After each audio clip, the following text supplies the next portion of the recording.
Very alarming talaga yung nangyari sa account ko. Sa pagkakaalam ko, ang mga hinahack lang ng mga hacker is yung mga sikat, yung maraming views, followers, at yung may mga blue check na, tapos yung mga nagpo-promote. Pero guys, walang pinipili ang hacker. Kahit hindi sikat, kahit hindi famous, talagang sisirain nila. Kukunin nila yung account mo. Very alarming yung nangyari sa akin, guys. Akala mo kontento ka na kahit hawak mo yung Gmail at password mo, pero hindi pa rin ligtas yung account nyo. Dapat pala hindi na lang ako natulog nung gabing yun kung alam ko lang na pagising ko kinabukasan wala na account ko.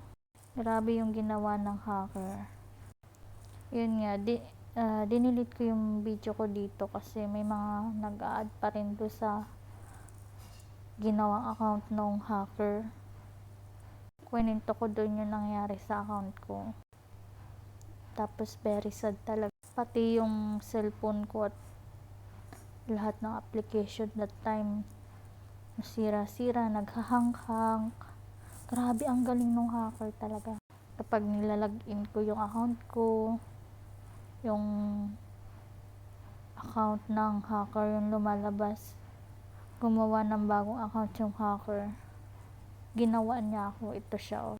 Ito yung lumalabas sa akin kapag nilalagay ko yung password at email ko. Grabe yung mga video ko dun.